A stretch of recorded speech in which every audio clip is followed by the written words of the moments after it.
میری تربیت کے لیے 6 ماہ کی مدت مقرر کی گئی تھی، جو میں نے 4 ماہ اور چند روز میں مکمل کی۔ ملکی سلامتی کے پیش نظر تربیت کی تفصیلات میں نہ جان سکوں گا۔ مختصر صرف یہ عرض کر سکتا ہوں کہ بے پناہ جسمانی مشقت، جوڈو کراٹے کے طریقے، اور اگر خود دشمن کے جال میں پھنس جاؤں تو اس سے نکلنے کے طریقے، اور سب سے اہم یہ کہ اس دوران مجھے مکمل طور پر ایک بھارتی شہری بنا دیا گیا تھا، اور ان کے طور طریقے، رسم و رواج، زبان، سیاسی اور معاشرتی زندگی کے علاوہ بھارتی افواج کے متعلق تمام معلومات بھی ازبر کرا دی گئیں۔ ان کی ٹرینوں، بسوں کے اڈوں، شہروں، صوبوں، غرض یہ کہ ہر وہ بات جو ایک پڑھے لکھے بھارتی سے توقع کی جا سکتی ہے، اس طرح میرے دماغ میں بٹھا دی گئی کہ میں ایک مکمل بھارتی شہری کا روپ دھار گیا۔ اس کے بعد تشدد اور جسمانی اور ذہنی اذیت برداشت کرنے کی تربیت دی گئی، کیونکہ میرے اساتذہ یہ جاننا چاہتے تھے کہ میں کس حد تک تشدد اور اذیت سہ سکتا ہوں۔ پھر وائرلیس آپریٹ کرنا، چھاؤنیوں اور فوجی پڑاؤ پر حملے، معلومات کے حصول کے طریقے، غرض یہ کہ ہر پہلو سے مجھے اپنے فرائض کی انجام دہی کے لیے پوری طرح سے تیار کر دیا گیا۔ میری زندگی کی سب سے پہلی ملازمت، جو سابق مشرقی پاکستان میں چٹاگانگ میں ایک مشہور کمپنی میں چائے کی بلینڈنگ کی تھی، وہ بھارت میں مجھے اپنے کور کے لیے بہت کام آئی۔ میں لوز ٹی کے ایک تاجر کے طور پر ہر چھاؤنی میں جا سکتا تھا۔ کور کے مطابق میں ممبئی میں یوناگ پاڑا کا رہائشی تھا، اور یہاں تک مکمل انتظام کر دیا تھا کہ اگر کوئی میرے دیے ہوئے ایڈریس سے میرا پتہ پوچھے تو اسے یہ بتایا جاتا کہ ونود چوپڑا یہاں رہتا ہے۔ ونود چوپڑا میرا کور نام تھا، اور چائے کا کاروبار کرتا ہوں۔ تربیت کا آخری حصہ پاکستانی چھاؤنیوں سے مطلوبہ معلومات حاصل کرنا تھی، اور یہی میرا امتحان تھا، جس میں نے نہ صرف مطلوبہ معلومات حاصل کی بلکہ ان کے بعض حساس خفیہ راز بھی معلوم کر کے اپنے اساتذہ کو دیے۔ چنانچہ مجھے گروپ لیڈر کے طور پر سلیکٹ کر لیا گیا۔ میرے گروپ میں 4 اور ساتھی تھے جو افواج پاکستان میں مختلف کاموں کے ماہر تھے۔ ان میں وائرلیس ٹیکنیشین، بلاسٹنگ کے ماہر، دوران مشن خطرے کو بھانپنے والے، یعنی ہماری نگرانی کرنے اور کہیں پھنس جائیں تو دشمن کو زیر کرنے یا ہلاک کرنے والے تھے۔ غرض یہ کہ ایک مکمل گروپ تھا۔ بحیثیت گروپ لیڈر کے وہ میرا ہر حکم ماننے کے پابند تھے، اور خود اپنے فیصلے سے کوئی کام سر انجام دینے کی اجازت نہیں تھی۔ مجھے ان سے الگ رہنا اور ان سب کی رہائش کا علم رکھنا تھا، لیکن انہیں میری رہائش کا علم نہیں ہونا چاہیے تھا۔ بھارت میں اپنے ہمدردوں سے رابطہ کرنے کی صرف مجھے اجازت تھی۔ غرض یہ کہ ہم 5 افراد کی یہ چھوٹی سی فوج اپنے مشن کے لیے بالکل تیار تھی، اور ہمیں 24 گھنٹے کے نوٹس پر اپنے مشن پر روانہ ہونا تھا۔ ایک بات مزید کہ ہم 5 کو پہلی بار صرف تربیت مکمل ہونے کے بعد چند لمحوں کے لیے ملایا گیا۔ ایک دوسرے کے متعلق تفصیلی معلومات کسی کو نہ دیں۔ یہ ایسی مہم کے لیے انتہائی اہم ہوتا ہے تاکہ اگر کوئی دشمن کی گرفت میں آ جائے تو تشدد برداشت نہ کرنے کی صورت میں باقی ساتھیوں کے متعلق کچھ نہ بتا سکے۔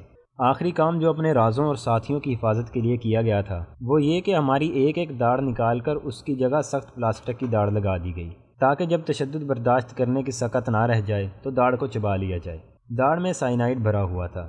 دشمن کو راز بتا کر غدار کہلانے سے بدرجہ بہتر ہے کہ موت کو گلے لگا کے شہید ہو جائے، تاکہ آئندہ نسلیں تم پر فخر کر سکیں۔ یہ تھا ہماری تربیت کا مختصر احوال، جس کی تکمیل پہ ہمیں بھارت میں اپنے مشن سر انجام دینے کے لیے سٹینڈ بائی پوزیشن میں کر دیا گیا تھا۔ ہم جسمانی اور ذہنی طور پر اپنے مشن پر جانے کے لیے بالکل تیار تھے۔ ہمارا گروپ سٹینڈ بائی پوزیشن میں تھا کہ ہمیں 3 دن کی رخصت دی گئی، اور ہدایت کی گئی کہ اپنا سب سامان گھر چھوڑ آئیں، اور صرف جوتوں کا ایک جوڑا اور 2 ایسے جوڑے پینٹ قمیض لائیں جن پر کوئی بھی ایسا نشان نہ ہو کہ وہ پاکستان کے بنے ہوئے ہیں۔ یہ چھٹی ہمارے لیے روانگی کا گرین سگنل تھا۔ مجھ سے کاغذات پر اپنے ورثاء کے نام لکھوائے گئے، جن کی ایک کاپی مجھے اپنے ورثاء کو دینے کے لیے دی گئی۔ میرے باقی 4 ساتھی تو باقاعدہ فوجی تھے، اور ان کے کاغذات پہلے سے ہی تیار تھے۔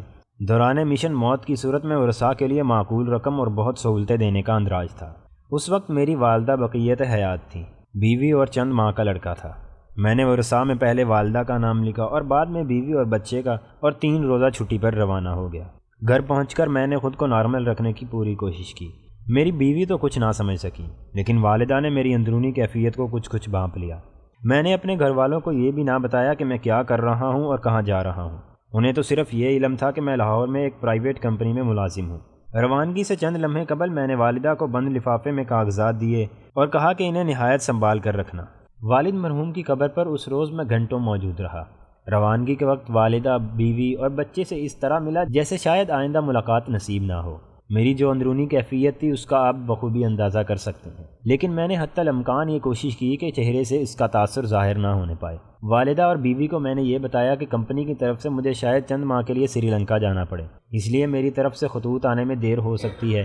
میں فون پر دفتر والوں سے آپ کی خیریت معلوم کر لیا کروں گا، اور میرے دفتر کے آدمی میری تنخواہ اور میری خیریت سے آپ کو آگاہ کر دیا کریں گے۔ یہ سب باتیں میں نے اپنے سینئر کی ہدایت کے عین مطابق کی تھیں۔ گھر والوں کو یہ انتظام کچھ عجیب سا لگ رہا تھا، لیکن میں نے انہیں سوال کرنے کا موقع ہی نہ دیا اور شام کو 7 بجے اسٹیشن کی طرف روانہ ہو گیا، کیونکہ اگلی صبح 8 بجے ہمیں لاہور آفس میں رپورٹ کرنی تھی۔ لاہور میں آفس سے ہمیں ایک جیپ میں آنکھوں پر پٹی باندھ کر لے جایا گیا۔ جب پٹی کھلی تو ہم ایک ہال میں موجود تھے جہاں بہت سی کرسیاں پڑی ہوئی تھیں، وہاں پر ہمارے سینئرز موجود تھے۔ چند ہی لمحوں بعد سویلین ڈریس میں ایک صاحب داخل ہوئے جنہیں ہمارے سینئرز نے ایڑیاں بجا کر سیلوٹ کیا۔ ان صاحب نے فرداً ہم سب سے مصافحہ کیا، ٹریننگ کی کامیاب تکمیل پر مبارکباد دی اور کہا کہ آپ 5 افراد جس مشن پر جا رہے ہو اس کی کامیاب تکمیل سے افواج پاکستان کو بہت مدد ملے گی، اس لیے روح کی گہرائیوں سے اپنے مشن کو پایا تکمیل تک پہنچانا، اور اس دوران اگر غداری کی زندگی اور شہادت میں سے کسی کو چننا پڑے تو شہادت کو قبول کرنا، کیونکہ موت تو یقیناً ایک روز آتی ہے۔ ہمارا دشمن اتنا مکار ہے کہ زندہ رکھنے اور عیش و عشرت کے جھوٹے وعدے کر کے راز اگلوا لیتا ہے، یہ اس کا دھرم ہے، اور سب راز جاننے کے بعد وہ تمہیں چھوڑے گا نہیں بلکہ اذیت ناک موت سے ہمکنار کرے گا۔ انہوں نے کہا کہ بارڈر کراس کرنے کے بعد یہ محض تمہاری اپنی ثواب دید پر ہوگا کہ اگر ایسا موقع آیا کہ تمہیں غداری اور شہادت میں سے کسی ایک کو چننا پڑا تو تم کسے ترجیح دو گے۔ اس مختصر سی تقریر یا نصیحت کے بعد وہ ہم پانچوں سے بغل گیر ہوئے اور اس کمرے سے باہر چلے گئے۔ ان کے جانے کے بعد ہم سب کی جسمانی اور ساتھ لائے ہوئے سامان کی بھرپور تلاشی لی گئی۔ ہمارے سگریٹ، ماچس، بٹوئے سب لے کر ہمیں بھارتی سگریٹ، ماچس اور بٹوئے دیے گئے۔ ہمارے ایئر بیگ لے کر ایسے ایئر بیگ دیے گئے جن پر میڈ ان انڈیا لکھا ہوا تھا۔ ہمیں سائنائڈ سے بھری داڑیں 2 ڈاکٹروں نے لگائیں، ان کے ساتھ کچھ ایسا کیمیکل بھی لگا ہوا تھا جس سے یہ نہایت مضبوطی سے چپک گئیں۔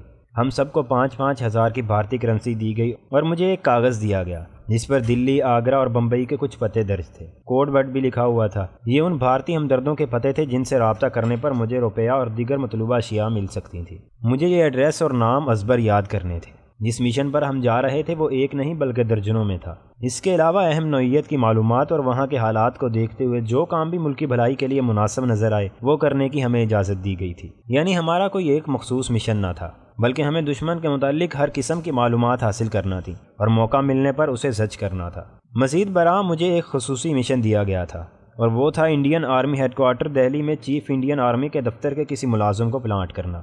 ان دنوں فوٹو کاپی مشینیں نہیں تھیں، اس لیے جو کچھ بھی ٹائپ کیا جاتا تھا کاربن پیپر سے اس کی کاپیاں بنائی جاتی تھی۔ کاربن کو اگر 1 یا 2 بار استعمال کیا جائے تو اس پر ٹائپ کی گئی عبارت بخوبی پڑھی جا سکتی ہے۔